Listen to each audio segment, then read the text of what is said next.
This is the Khmer Times News. My name is Paolo Bonini and I have a screaming cold, so I apologise for any rough narration. But here are your headlines. A backlog of 40,000 court cases could take years to clear. Tigers are to be reintroduced into Cambodia, and tanks being sent to the Russian soldiers belong in a museum, not on a modern battlefield. But firstly, to our headline story, for a minister has expressed very grave concerns over the volume of court cases that are backlogged. There is a staggering 40,000 cases that are waiting to be heard, and this could have a very serious side effect on how the wheels of justice turn, as any legal system under such a heavy burden is then compelled to speed up its work in a vain endeavour to clear some of that backlog. There is also the temptation not to take cases to court, as this will only burden the system even further. And for those that are seeking justice, they could suffer serious delays in finding a resolution to a crime committed against them or their loved ones.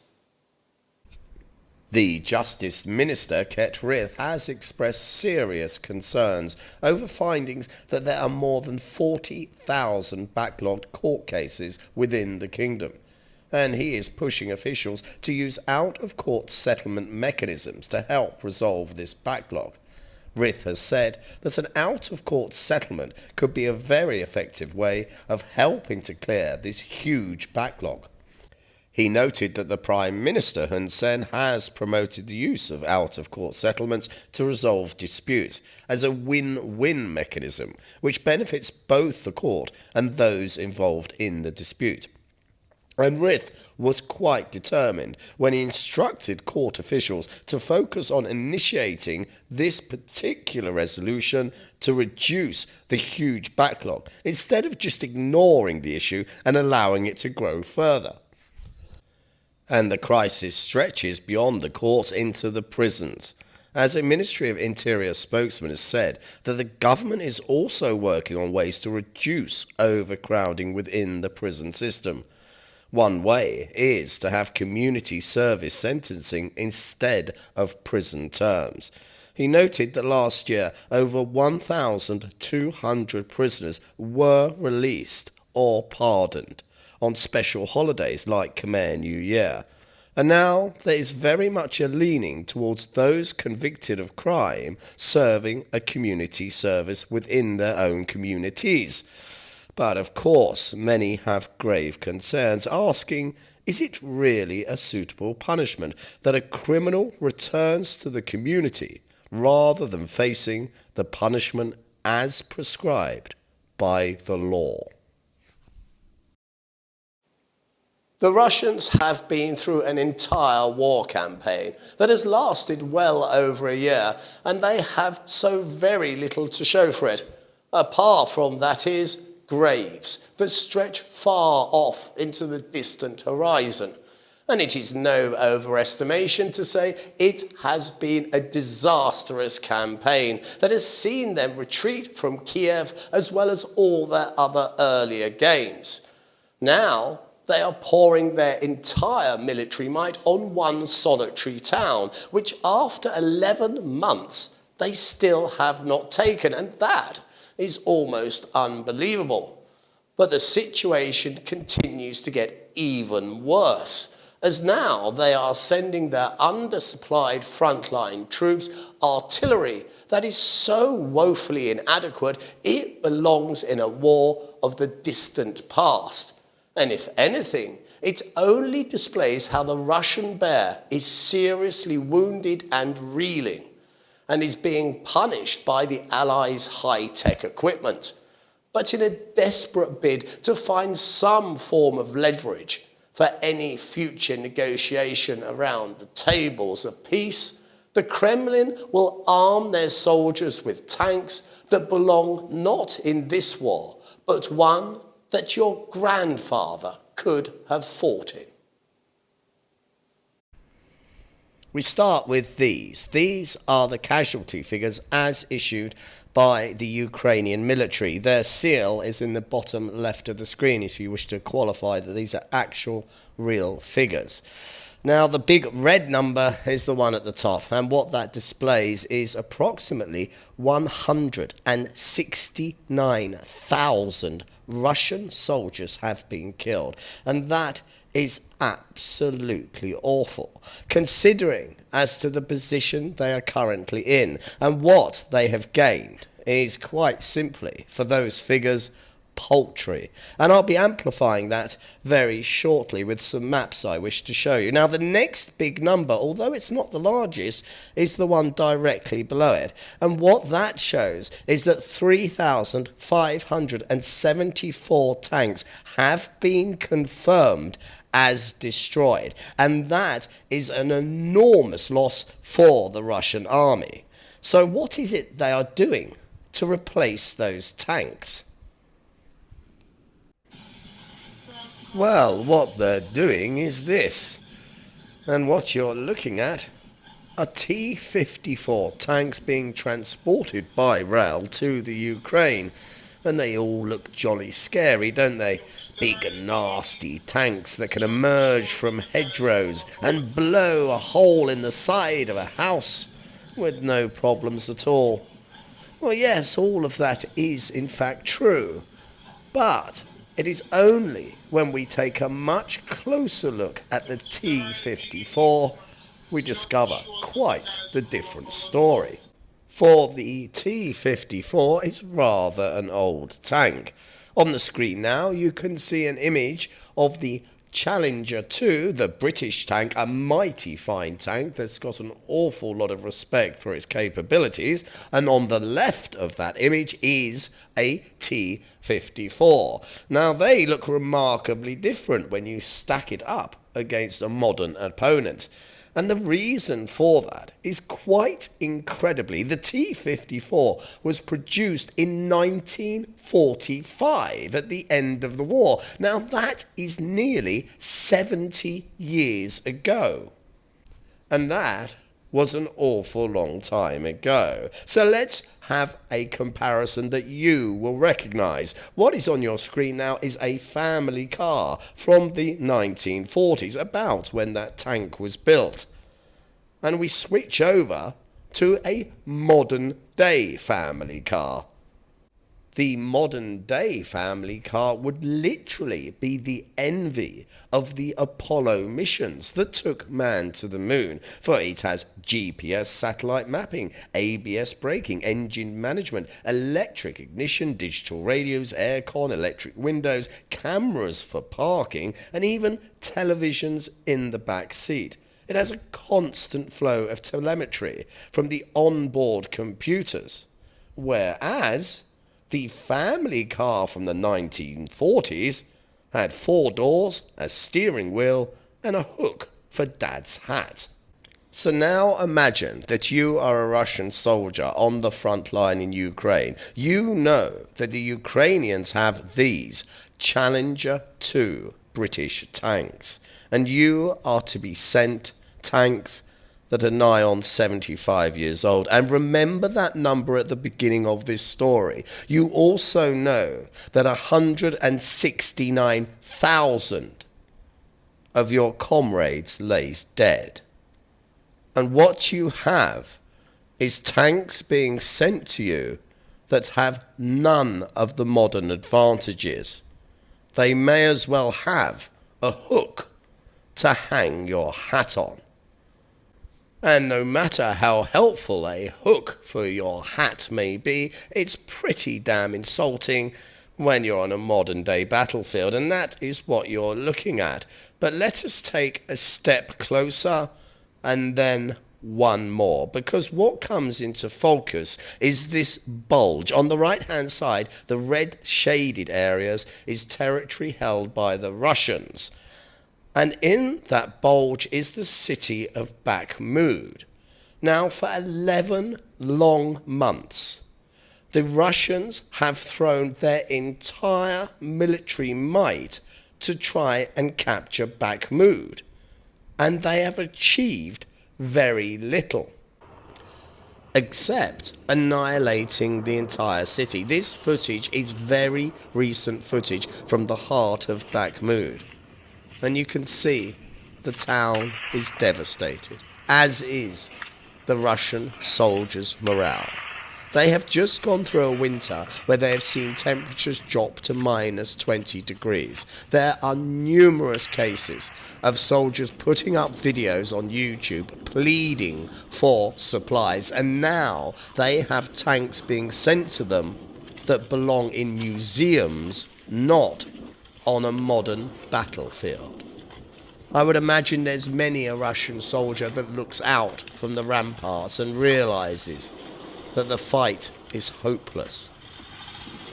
But there's only one question that is outstanding, and that is, when will the Kremlin realize that this is a fight that now they can never win? Now we look upon the most majestic beast, and that is the tiger. Here is a photo. Have a look at it, for it is the last ever photo of a tiger in Cambodia. It was captured in a camera trap set by a forestry ranger. And the sad truth is that 96% of all tigers globally have been killed. Just think about that. Where once 100,000 of these noble cats walked upon the earth, now only a few hundred remain. And I myself have often wondered, how is it even possible to level a rifle at a tiger and pull the trigger without feeling a huge wave of guilt? To me, it is cruelty that would be on par to kicking a newborn baby down the road. It is utterly unimaginable. And the tiger's fortunes have been very dim indeed. But now in Cambodia, it is to receive new tigers from India to help bring the king of the jungle back to its native habitats and to help bolster global populations. Cambodia was once renowned for its pristine forests and magnificent wildlife, and was even known as the Serengeti of Asia. But due to deforestation and intensive poaching, tigers have disappeared.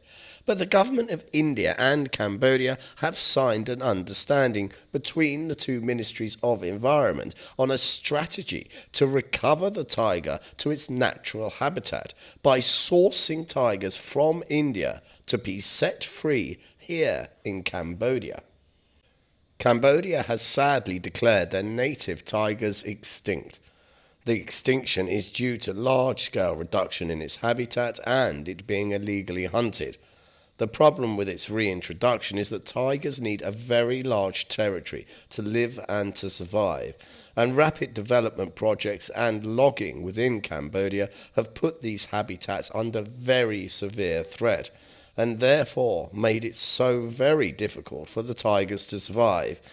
But if this project is successful, then it will be the first ever trans relocation of tigers in the entire world. The tigers will be relocated near the Cardamom Mountains to an area of 2,000 square kilometres, where 4 ranger camps will watch over them. And there will be 13 additional tower stations in the Tiger expansion zone, which is a further 2,500 square kilometres. Add into this a further 200 rangers that are on permanent patrol, both day and night, to help prevent poaching. And with all these resources, just maybe these tigers will have a fighting chance to breed and to live as they should in a home that they lost oh so long ago. And at long last, a king can return to his forest.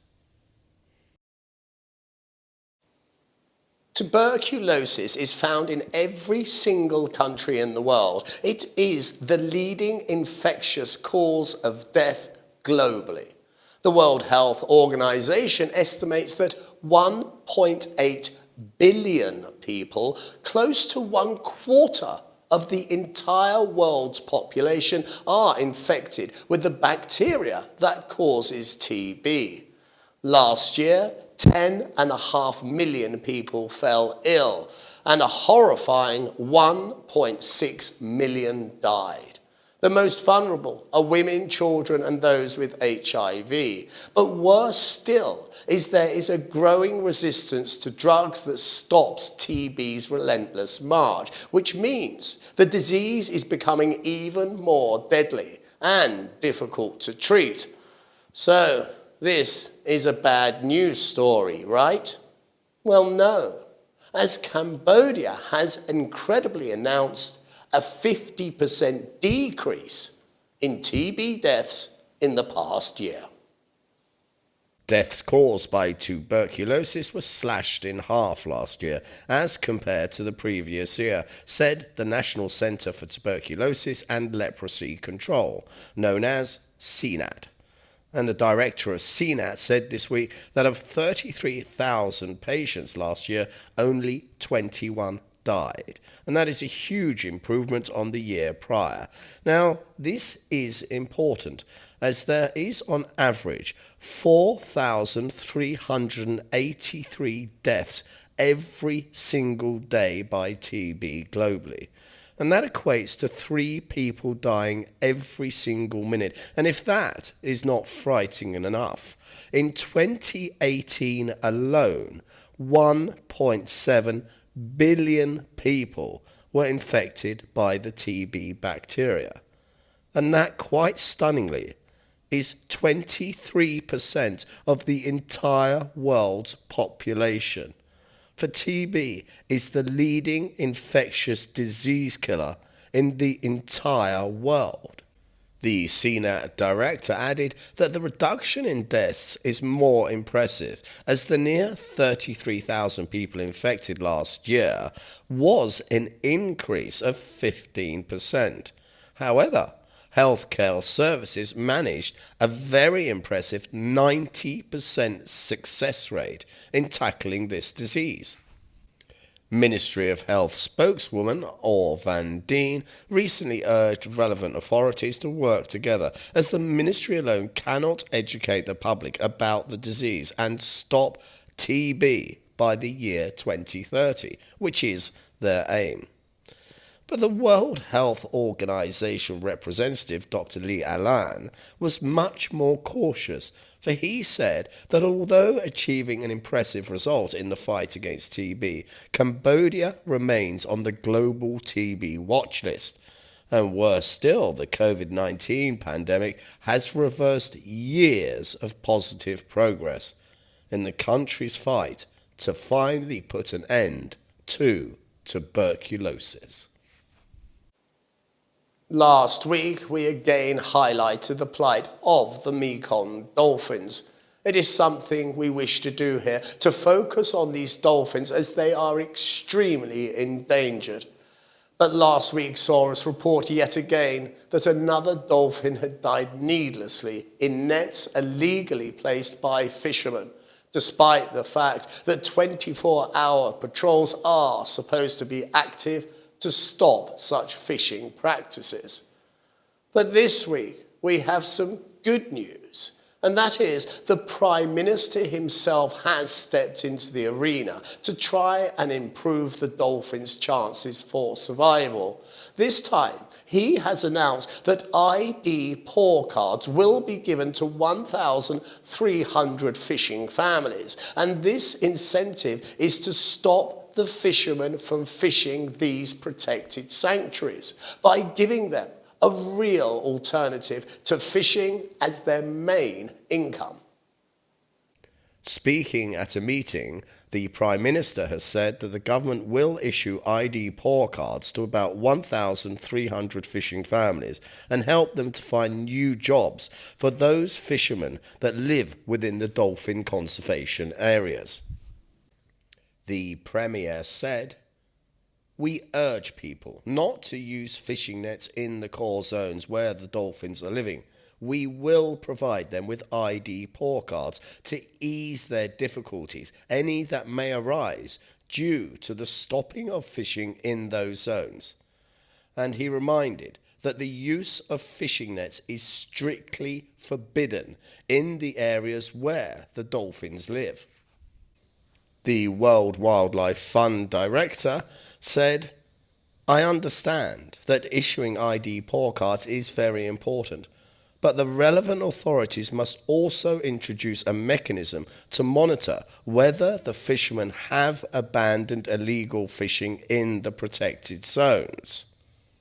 And the WWF director does have a solid point. Yes, the ID cards will without doubt benefit the fishermen, but will it divert them away from illegal fishing in the sanctuary? Or could they continue and see any money made from illegal activities as an additional bonus to go with their ID poor cards? The only way, as the director says, to be sure, is to have them put away those nets for good and not see these ID poor cards as little more than an additional income that will supplement their fishing. And now it's time to look at our sports news.